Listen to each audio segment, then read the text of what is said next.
You all for joining online.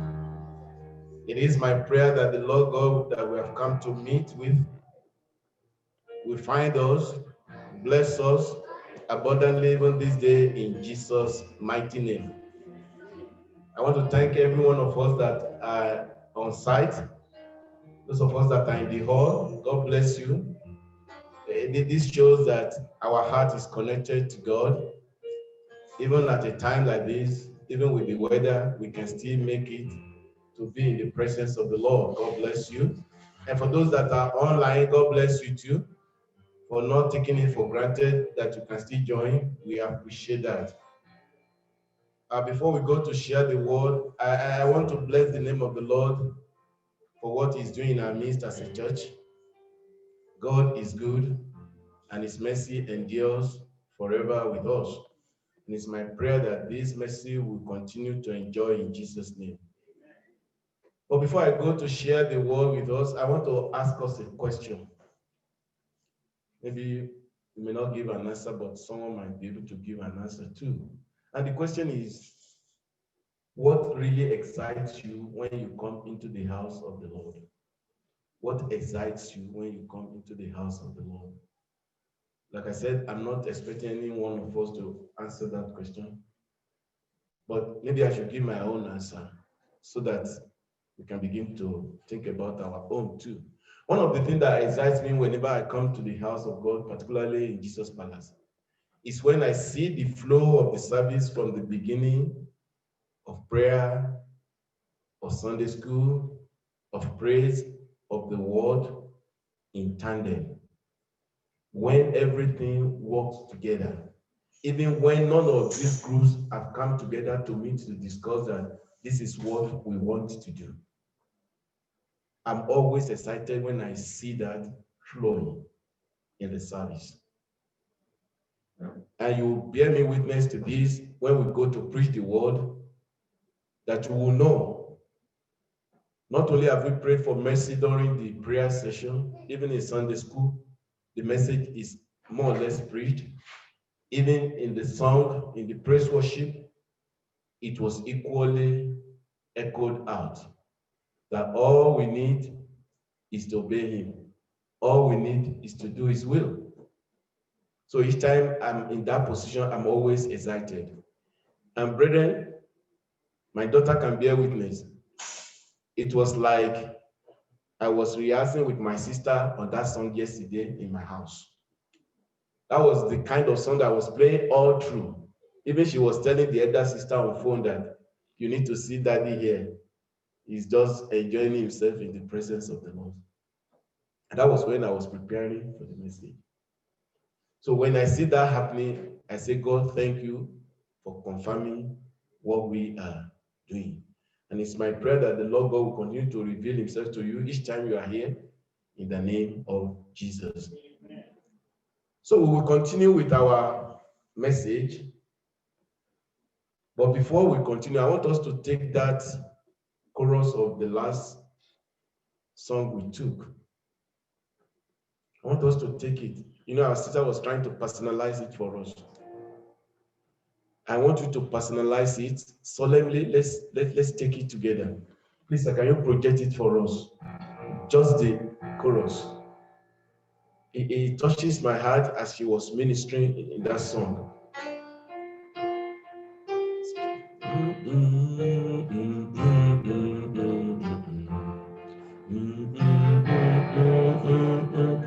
Really,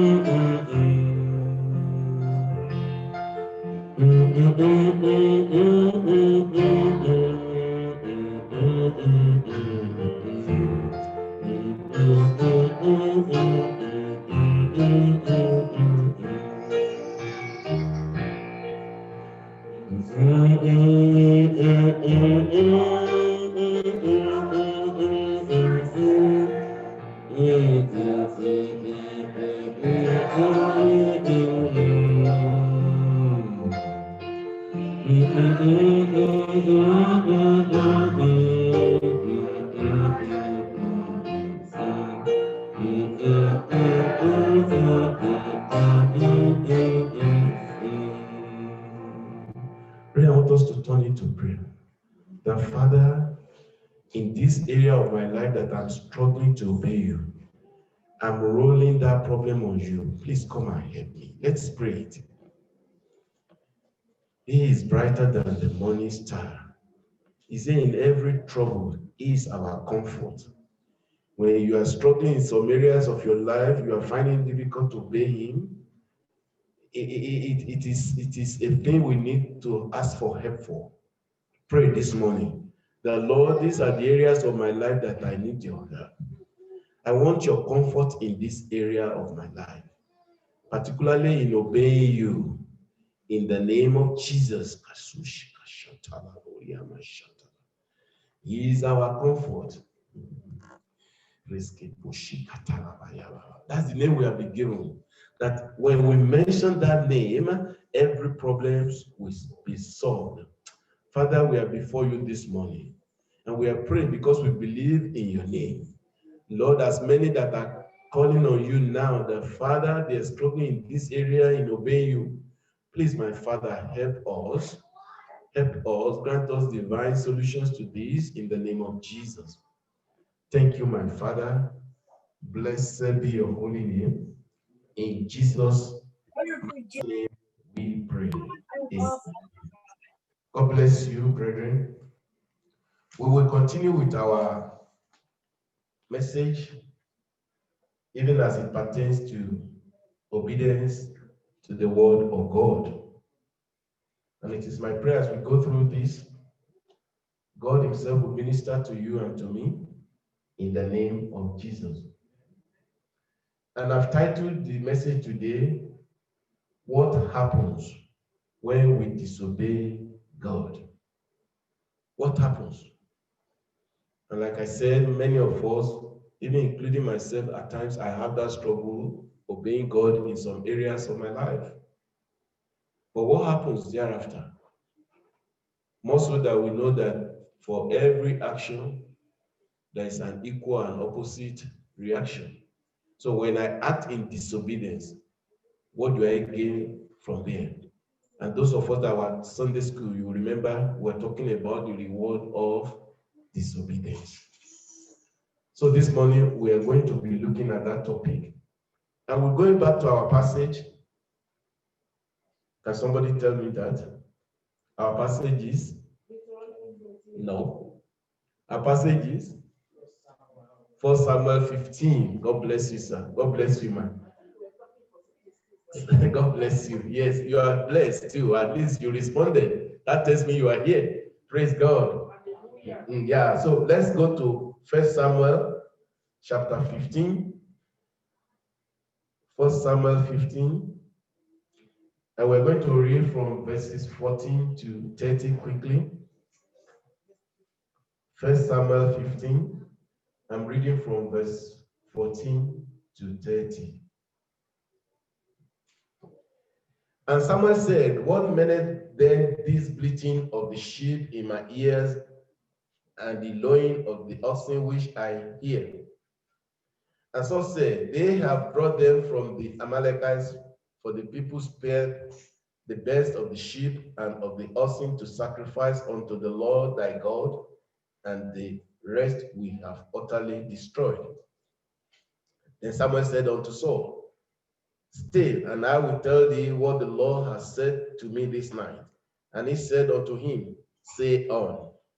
And Samuel said, When thou wast little in thy own sight, was thou not made the head of the tribes of Israel?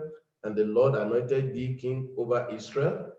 And the Lord sent thee on a journey and said, Go and utterly destroy the sinners, the Amalekites, and fight against them until they be consumed.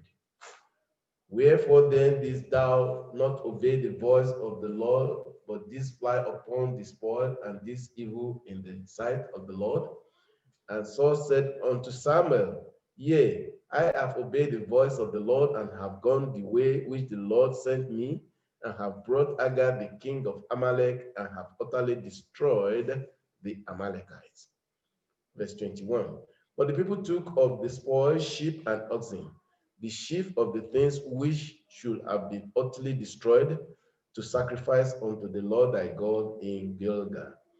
And Samuel said, "As the Lord has great delight in burnt offerings and sacrifices, as in obeying the voice of the Lord, behold, to obey is better than sacrifice, and to hearken than the fat of rams. For rebellion is as the sin of witchcraft, and stubbornness is as iniquity and idolatry. Because thou hast rejected the word of the Lord, he hath also rejected thee from being king." May the Lord not reject us in Jesus' name. And Saul said unto Samuel, "I have sinned, for I have transgressed the commandment of the Lord and thy words, because I fear the people and obey their voice. Now therefore, I pray thee, pardon my sin, and turn again with me, that I may worship the Lord." And Samuel said unto Saul, "I will not return with thee, for thou hast rejected the word of the Lord, and the Lord hath rejected thee from being king over Israel." And as Samuel turned about to go away, he laid hold upon the skirt of his mantle and rent it. And Samuel said unto him, The Lord hath rent the kingdom of Israel from thee this day, and hath given it to a neighbor of thine that is better than you." Oh my goodness. "And also the strength of Israel will not lie nor repent, for he is not a man that he should repent." Then he said, "I have sinned. Yet honor me now, I pray thee, before the elders of my people and before Israel, and turn again with me, that I may worship the Lord thy God." May the Lord bless the reading of his words in Jesus' precious name. Last Sunday, we were looking at this passage, and we started to look at what happened to Saul, how he disobeyed God, and that some of these things are things we see in us even today. We saw that Saul did go on the journey. He went to Amalek to destroy the Amalekites. However, he did it in partial obedience. And when we are doing that, all we are saying is we are trying to establish our own standards and practice our own obedience. That was exactly what Saul did, because he thought he was actually obeying God. So when we are in this partial obedience, all we are saying is we care little about God's words and even less about submitting to it. And these are things we see in many of us even today. However, many of us, we give ourselves to fulfilling the demands of our personal desires and pleasing the people. But then we still hide under the cover that we are obeying God. Today, we'll quickly look at what happens when we disobey God's command. One of the things we saw from that passage is that when we disobey God's command, we grieve God. We make God unhappy. We make God a liar. We make him a lesser being, which he is not. He is the Almighty. But each time we are given instruction by him, and we decided to go in our own way, either partially or in half obedience, all we are doing is we are grieving God. And that was why God was saying in verse 11 of that passage, when God said, he repented of him to have made Saul a king. And some people were arguing that why should God be saying that? After all, he is the Almighty. It's not that God doesn't know that Saul could behave like that. What God was saying was that I thought this was a man after my own heart. This was a man who considered himself of nothing. He said it himself. But God in his mercy sought him out and said, I will make you a king over my people. So when he began to walk in his own standard, when he began to see himself as all in all now, God was no longer happy. So his action was a grief to God. So Saul's error, I say, is extremely common today. When we declare our self-obedience to God in the doctrine we espouse, in our approach to financial stewardship, in sexual purity, in marital faithfulness, even our conduct as church leaders and members, even the way we worship God, even in our approach to evangelism, even the way we observe the Sabbath, we will discover that in many cases, we are living in disobedience to the commandments of God in all of this area, even as Christians. What do we see today? So many doctrines out there, some that are not Bible-based. And this is why we see all manners of churches, leaders coming up. People who have never been taught, people who have never been under any training on the things of God will suddenly come up. Not only will they give themselves titles, they begin to build cathedrals. They begin to ride flashy cars so that others can come to join them, only to just give them their own personal doctrines. They begin to interpret the scriptures to suit their own belly. And unfortunately, many who does not have the grace to discern or even to study the Bible on their own, they fall prey. They are exploited. And before you know it, they begin to cause confusion in the body of Christ. All of these actions grieve God simply because they are living in disobedience to God's command. And we see this even in the recklessness of how some churches handle the issue of finance. We see it, and it's so terrible that even when people give to the work of God, a few just mismanage it, spending it on themselves, and they will tell you they are using it to do the work of God. All of that are things that grieves God. And they are just like Saul. They will tell you we are doing it to offer sacrifices unto God, even when they know it is for their own personal use. How about teaching in error? You see people that call themselves church today, they will tell you a man can marry, and somebody will stand up to say he's a pastor, he's joining them together. These are people living in disobedience, and they are grieving God. It is my prayer that they will have a change of heart before the judgment of God will come upon them in Jesus' name. Even marital faithfulness, many of us, we went before God and his people with vow in sickness, in lack, I will love you, I will do this, I will do that, but just a little trial, I'm out of here. Just a little trial, we become God unto ourselves, even that we make the word of God null and void. May the Lord have mercy on us in the name of Jesus. Amen.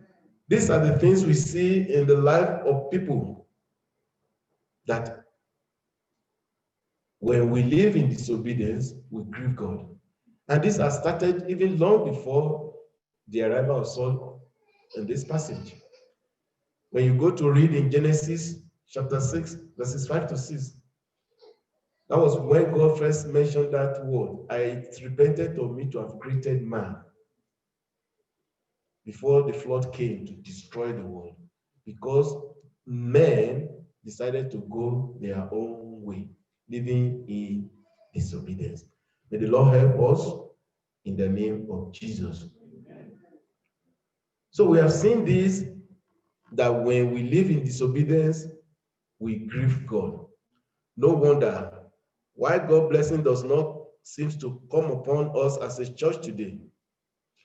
A simple study of God's word will reveal our blatant disobedience to the command of the Lord. And this is what we have in Genesis 6:22.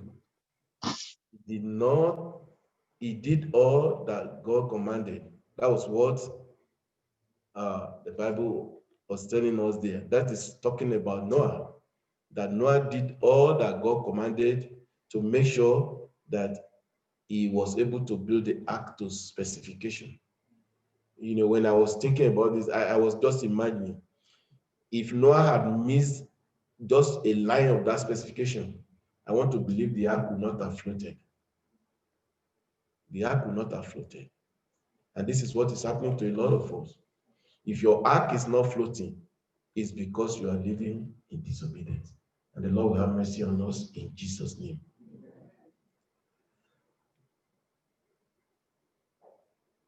So, and even let's look at the way we even worship God. Some people believe that we can just do it anyhow. They will tell you, oh, that will appeal to some set of people in the society. That's why they will come, even when we almost turn into a disco session. That's not obedience to God. We are to worship God, to honor Him. It is by obeying His command. God is worshipped when we obeyed Him. It is then you are worshiping Him. When we are living in disobedience, we are not worshiping God. You are just making motion. We are just trying to please maybe the pastor or whoever who is leading such a ministry. It is when we obey God that we are truly worshiping Him. Though we sing, we dance, those are very good things to do. But even after all my dancing, my singing, and I still go out there and not do what He has commanded, I'm just making mockery of the whole scenario.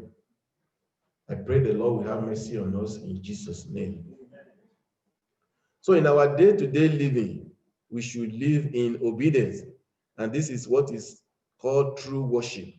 And this we are adjoined to do, even as Paul was saying it in Romans chapter 12, verses 1 to 2.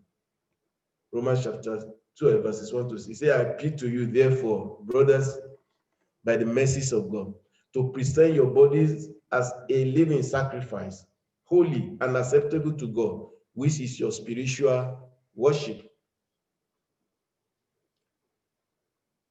Do not be conformed to this world, but be transformed by the renewing of your mind, that by testing you may discern what is the will of God, what is good and acceptable and perfect.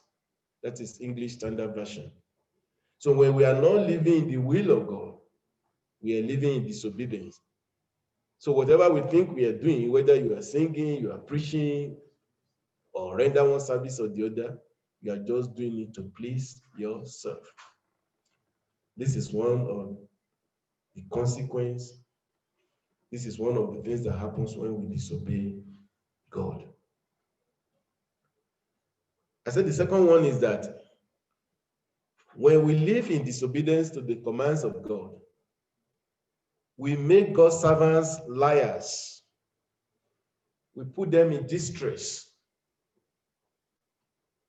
I know some people may argue that, but I can tell you, even from the passage we read, the Bible said, Samuel told Saul, this was all that I had throughout the night. That tells me that Samuel could not sleep all through the night, possibly praying, possibly receiving from God. So when children of God, particularly those of us that call ourselves Christian, we live in disobedience to His command, we put His servants under distress.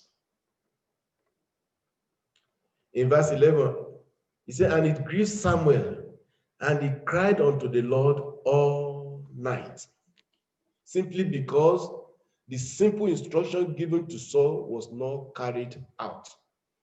Here is the servant of God, possibly who should be studying the word. He had to be praying, crying, pleading unto God.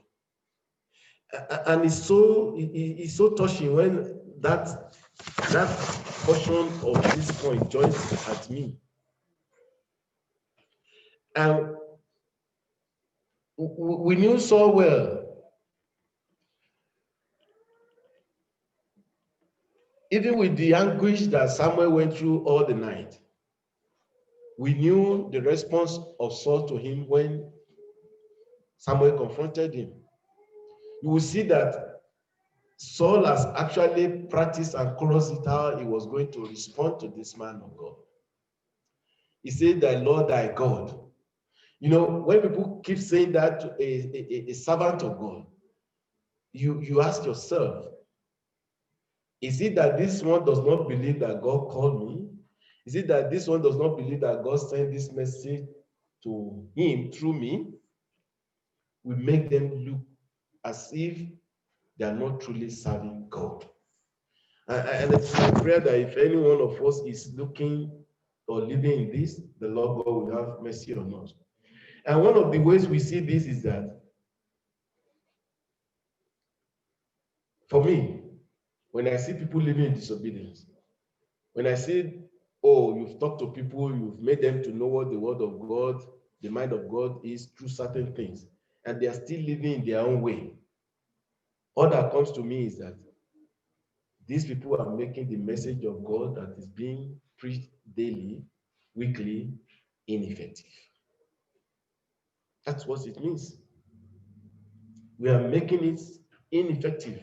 And all that is saying is that these people that are truly serving God, are you encouraging them or discouraging them? We might say there are many out there that are not preaching the true word, but there are still few that preach the true word of God. So when such people preach to you or counsel you or give you instruction, even that are biblically based, and we still continue to live in disobedience, we are making those messages ineffective. And it is my prayer on the last day, when the book of records shall be opened, these messages will not stand against you. In the name of Jesus. And we could see how Saul was putting Samuel in distress. Of course, when we live in such disobedience, we weary the heart of the servants of God. And that's why many a times when people do certain things, I just look at myself and say, God, please open their eyes of understanding that they may have a clearer picture of what your word is saying. And we have seen this over and over. When you make the heart of the servants of God weary, here is a man of God that brought many a times good news, many a times maybe a message of rejection, maybe a rebuke. So when all of these are being brought for our own good, and we continue to live in disobedience of it, we make their heart to be weary. If someone is hearing me either here right now or online, if you are in that position, please have a rethink. Have a rethink. Many a times you hear comments passed by people, even concerning servants of God. You'll be wondering, where is this coming from? And at times, their facts are not well cross-checked. In fact, some of them, they are from the rumor mill. When we are doing all of this, we are only living in disobedience to what God has sent them to give to us. Imagine a man of God telling a person, you cannot continue to live like this. You cannot continue to live in idolatry. You cannot continue to cheat on your wife or your husband. They will not listen. They will tell you, what are they trying to do? Are they trying to set a standard for my life? Are they trying to monitor my life? Are they trying to do this? It's not that any servant of God wants to monitor your life. It's for your own good. And at the end of the day, what happens? When problems comes, they run to these servants of God. They will even tell them they do not pray enough. And meanwhile, let the servants of God come for a prayer meeting. They will not be there. Brethren, all of these things are little things we are doing that shows that we are not living in obedience to the word of God. And it's so terrible that even when we do wrong, some still want these men of God to approve of their wrong. And for anyone that is bold to tell them the truth, oh, you know what happens next? They begin to reel out their threats. And one of the things they normally do first is, you know what? I'm leaving that church. Right? That is it. I'm leaving that church, thinking that it is that servant of God that owns the church. No. I don't own Jesus' palace. I say this over and over. It's not our own. It's for all of us. And above all, it's for God. So if I correct anyone, sorry for that. If I correct anyone and you think the next thing is to issue a threat to me, oh, you are making a mistake. Because it's not about me. It's about our Maker. Praise God. And that we saw that in Saul. And that was why he was immediately referring to Samuel. We brought this to sacrifice to the Lord thy God. Thy God. Not his God again. When Samuel came to him, did Samuel say, I am sending you on this journey? No. Samuel said, God told me that he is sending you on this journey, and all you are going there to do is go there, utterly destroy Amalekite. In fact, for him to be sure that it was God, he made him to know why God was doing that. Because the Amalekites were in opposition to the Israelites when they were leaving Egypt. So it was so clear. But because of his own disobedience, he's trying to turn it against the servant of God. And this we see in many lives today. People will whip up stories, emotion against the servant of God because they know they have received the truth, but they are living in disobedience. We see that a lot. And some even stop giving to church. Some will even gang up to discourage members. If you are hearing or watching this message and doing any of these things, I beg you, please repent. You are doing this against God. Perhaps your limited understanding is like that of Saul, who thought it was Samuel that set him on assignment. Many people thought, of course, their thinking might be right in some cases, that some pastors call themselves, which is, in some cases, is true. But there are some, it was even a struggle for them to accept the call. So when people begin to live in disobedience to instructions coming from God through such pastors, you weary their heart.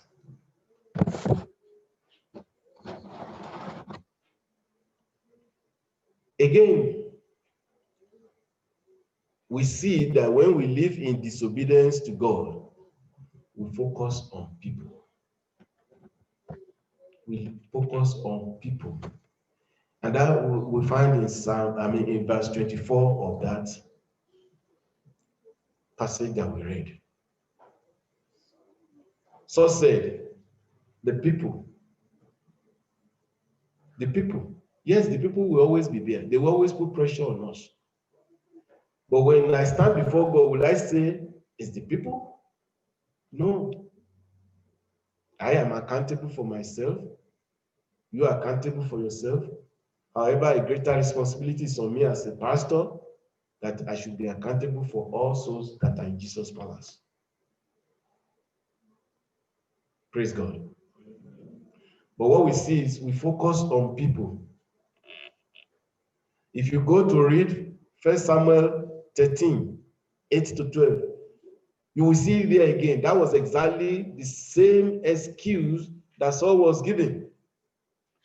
And that was when the sign of his rejection was first given, but he did not pay attention. 1 Samuel 13, 8 to 12. That was where his first rejection was first given, but he did not pay attention. However, it was consummated in chapter 15. And even in that verse, in that chapter 13, all he was referring to was all about the people, about the people. Yes, we have been called to lead the people. You have been called to lead the family. You have been called to lead maybe in a department. You have been called to lead maybe in your place of work. But the truth is, a responsibility goes with that. And that is what should be our primary concern. Praise God. Praise God. Instead of focusing on Jesus, that has been described as the author and finisher of our faith, Hebrews 12, 1 to 2, we often focus on people. This is why many people have missed it, even in leadership. The people. We want to please the people. We are to care for the people. We may not necessarily be able to please the people, but we are to care for the people. Praise God. And that is why we do this, because we often forget that obedience to God in many instances requires unpopular actions. Obedience to God in many cases requires unpopular actions, because it could be tough at times. Our sister asked a question during the Sunday school. You are doing all you could, but the person is not responding. That is it. Obedience in many times is so unpopular. It could be very painful. But as children of God, what do we still have to do? We still have to obey.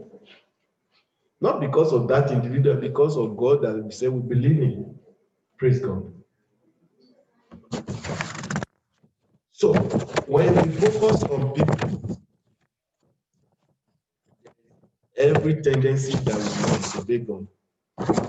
This is why we see people now trying to exegete the scripture to suit them. And how does the Bible describe them? It says a time will come, people will be having itching ear to hear the truth.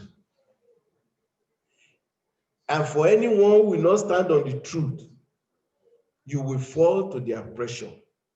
And the moment you fall to their pressure, you are already living in disobedience. We see that so much in our world today. And it's so terrible. So terrible in our world today. The things you see, especially within the Christendom. So terrible. But the Lord God will help us in Jesus' name. So this reminds us as spiritual children who want God's blessing, we must be willing to obey the Bible commands, even when they are unpopular. Paul taught Timothy about this. If you read 2 Timothy chapter 4, verses 1 to 4. 2 Timothy chapter 4, verses 1 to 4. He said, I charge you in the presence of God and of Christ Jesus, who is to judge the living and the dead, and by his appearing and his kingdom. Preach the word. Be ready in season and out of season. Reproof. Are you listening? Reproof, rebuke, exhort with complete patience and teaching. For the time is coming when people will not endure sound teaching, but having itching ears, they will accumulate for themselves teachers to suit their own passions, and we turn away from listening to the truth and wander off into minds. Brethren, we are not permitted to take the Amalekite shields and horse in. They should be utterly destroyed. All things are to be done in accordance with God's command. Like I said, when we prayed, you know the areas where you are struggling to obey God. Please, those are the Amalekites, oxen and sheep. Return it. You are not supposed to carry them. You can't just have a meaningful conversation with your wife, even when you have been commanded. You should love your wife as you love yourself, because there is no one that loves his own body that doesn't care for that body. So when you can't have a meaningful conversation with her or with him, you're already living in disobedience to God's command. Praise God. Oh, you are keeping a secret account here and there. Even when you have made that vow in the presence of people, whatever belongs to me belongs to you. Oh, in sickness, in health, in poverty, in rich, we are one. Why do you suddenly disobey those commands? Praise the Lord. Lord God will help us in Jesus' name. What happens when we disobey God?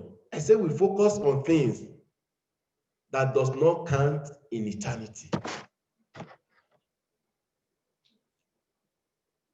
That we see in verse 30 of that passage that we read. Maybe we should read it. Verse 30 of that passage. Then he said, that is Saul, I have sinned, yet honor me now. I prayed it before the elders of my people and before Israel, and turn again with me, that I may worship the Lord thy God. Honor me now. We focus on things that does not matter in eternity. One of it is popularity. This is why a lot of people disobey God. We focus on my followers. Oh, on Facebook, on Instagram. People that doesn't even know you, you say they are following you. They're not following you.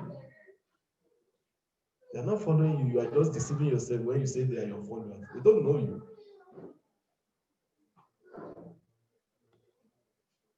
These are some of the things some people focus on now, even that they will take the true word of God, because they don't want to lose their followership, their Facebook fan that doesn't know them. We focus so much on position.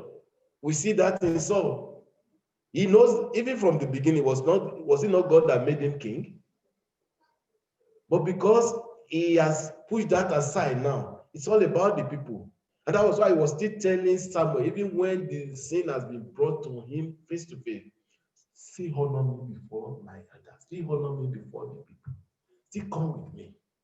Somebody that's supposed to be on his knee pleading for mercy.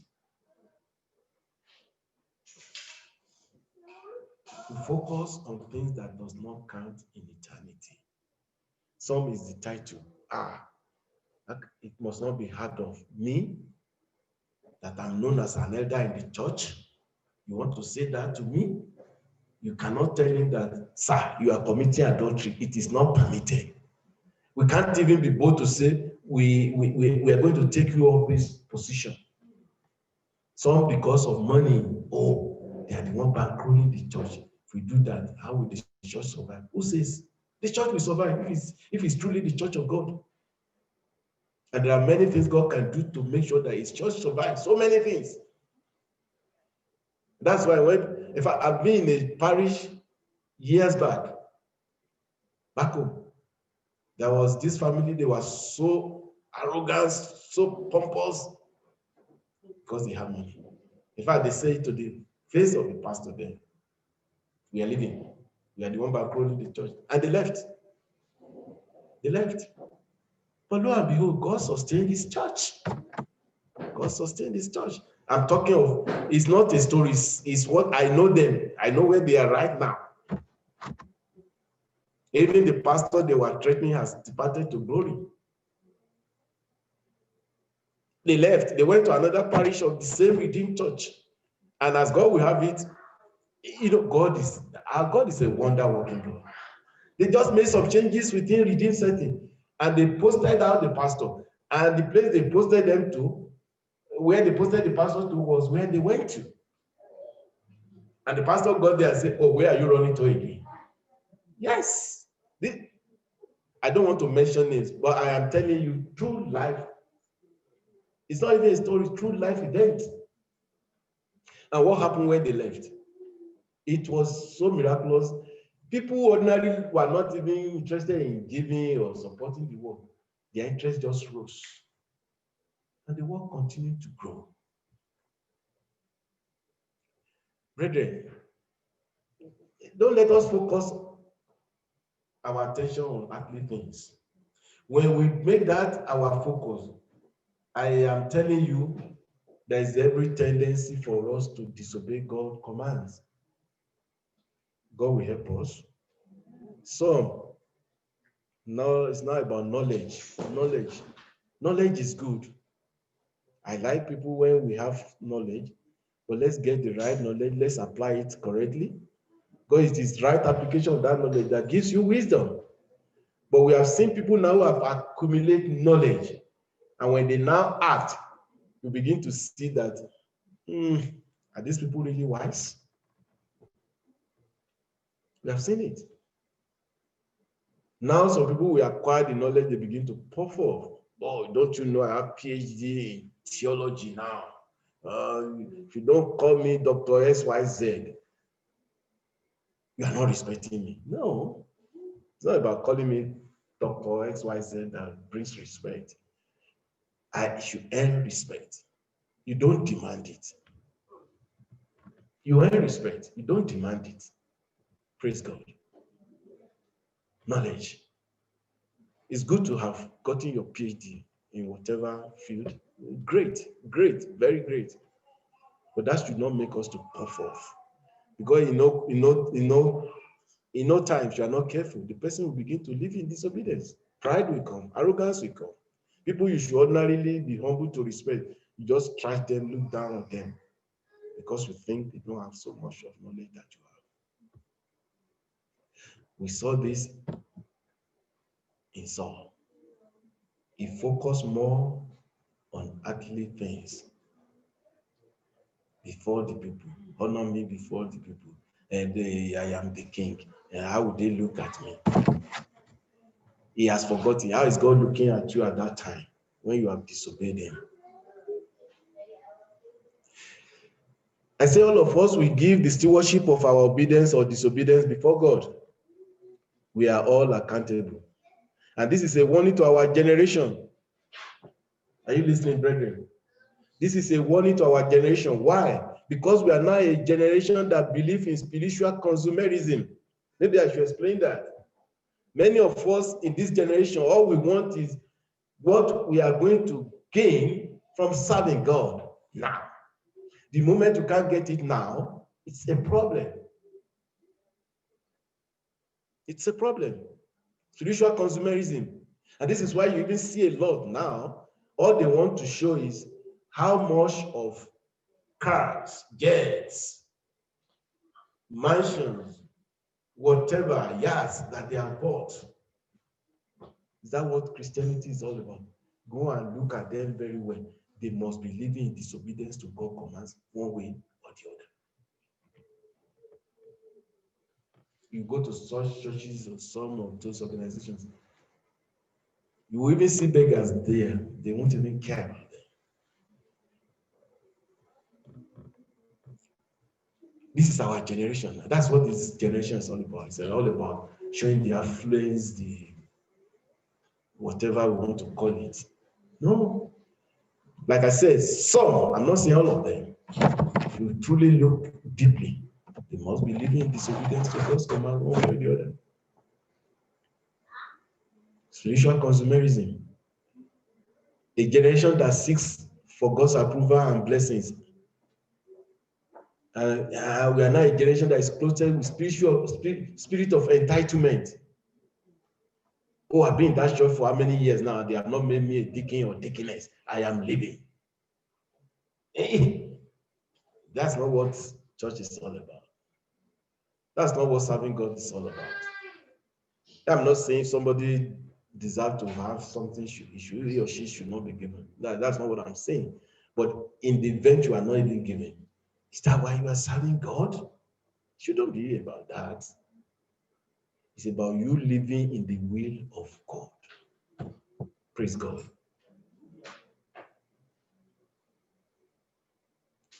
I pray God will help us to live in clear obedience to his commands in Jesus' name. And the fifth one, which is the last, is that when we live in disobedience to God, we lose God's blessings and privileges. We lose it. We saw it in Saul. He was a privileged individual. He said it himself, I am a man of no consequence, but God has made me to be somebody. But now that he lives in disobedience, what happens? He lost the privilege. And it's so unfortunate that it transcends to generations. Here is a man who will have been probably from his lineage ruling over Israel. But because of that singular act of disobedience, just clear all these things. Don't bother. Just clear them. I'm not asking for this fat of rams. That's not my interest. All I want is, I want them to know that I am the Almighty, that you are my people, that they are in no way in a position to delay or to stop my plan. That was what God was trying to do with Amalekites. But so tough, he is having a better plan than that of God. And that was why he spared Agag. I say he brought the God have mercy. He said we brought the best of the oxen, the sheep, so that the fat can flow. I see that was what God was looking for. So when we live in disobedience, we lose God's blessings and privileges. Saul was an extremely privileged person among God's people. He was anointed into the office of highest responsibility. So he is said to account for his actions. And so we are too. So we are. You are given a simple task in the church or in your department. Who is that sister that is talking to me? When was she born again? You think it's about the sister? No. No. After all, it's not our work.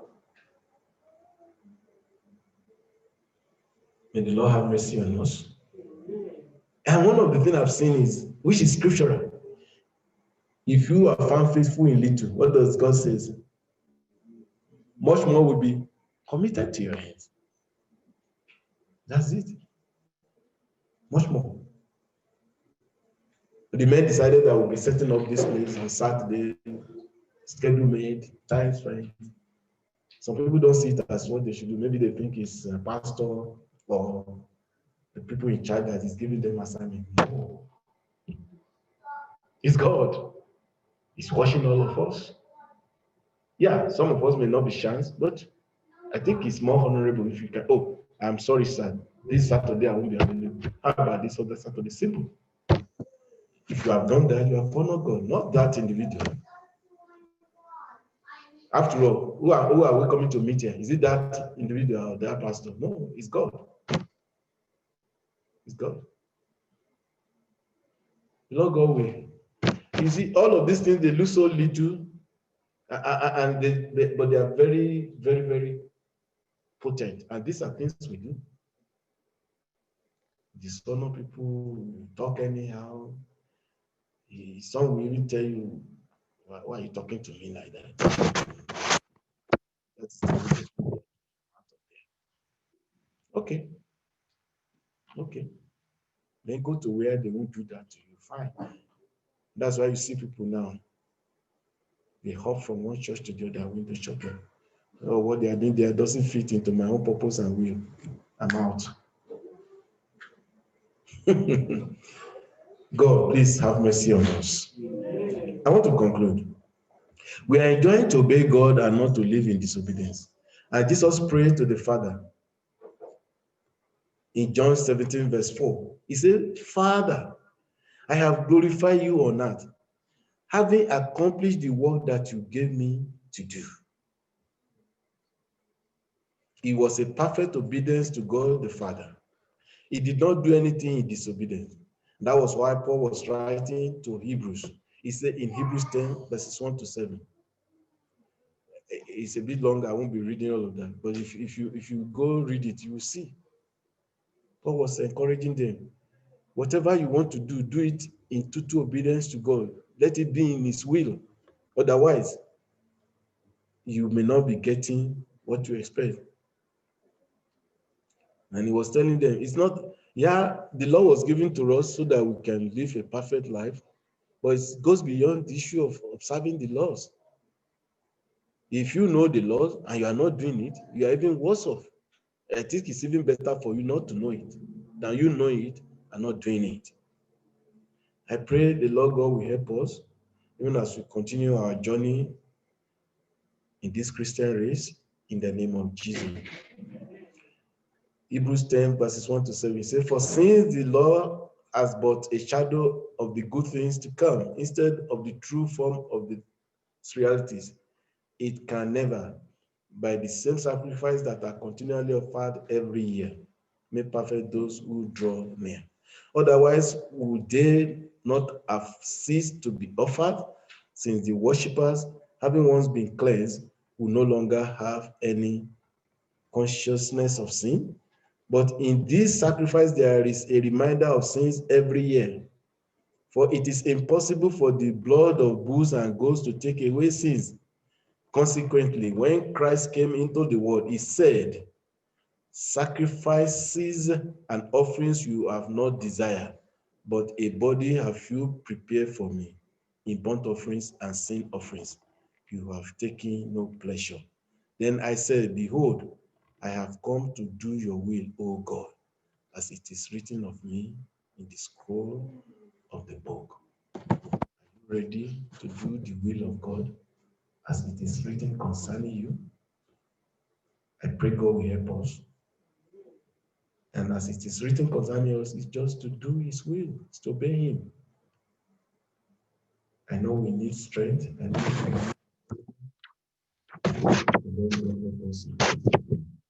God bless you. I want us to pray before we bring the service to a close. Again, let's thank God for what we have had. Does any of this touches you? Or are you struggling with any of these? Or are you challenged by this? Pray that, Father, I need your help. I don't want to be like Saul, who thought bringing sacrifices, fat of ram is what please you. I want to bring myself in complete obedience to your commands. Lord, please help me. In the name of Jesus. Yes, Lord, we have come that we need your help, Lord. We need your help, Lord. Any of these that pertains to us that we are struggling with, Lord, help us. You say we shall know the truth, and the truth shall set us free. Whoever the Son shall set free shall be free indeed. Father, please let your Son set us free completely from every sin of disobedience in our lives, in the name of Jesus. Help us, O Lord, to do your will. And one of the ways we can do the will of God is to give our life to Him first. If you are out there listening or hearing via internet or wherever, you are here to give your life to Him. That is the biggest disobedience you can ever live. That was why He sent His Son Jesus Christ to die for your sin. You don't need to go and be paying for your sin. It's not asking you to bring bull. It's not asking you to bring sheep. It's not about fat of rams.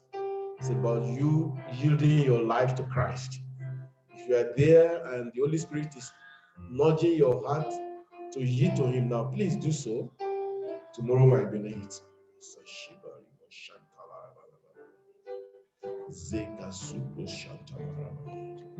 Thank you, our Father. In Jesus' precious name we pray. I want us to pray. Peradventure, any of these touches you, you are wearing the servants of God, you are grieving God, or you are focusing on things that really doesn't matter in eternity, or you focus more on people rather than what God is saying. Pray that God, let me do away with this. Yeah, simple instruction, you find it difficult to obey. You argue it away because you want to prove a point. Ask that God will have mercy, that God will give you a heart of flesh. That stubborn heart, that heart of stone will melt away like wax melt before fire. And a heart of flesh be given unto you, where the word will grow and prosper and flourish in the name of Jesus. Lord, this is our prayer as your church, that in whichever way we're still living in disobedience, please, Lord, forgive us. We receive the grace to live in that obedience in the name of Jesus. Where the issues of life are crippling our obedience, we pray, Lord, that your deliverance will come for us today in the name of Jesus. Where we are being deceived, maybe by way of knowledge or personality or whatever, Lord, please deliver us in the name of Jesus. Thank you, our Father. In Jesus' mighty name, we pray. Amen. God bless you. Thank you for listening. I will be bringing the service to the close.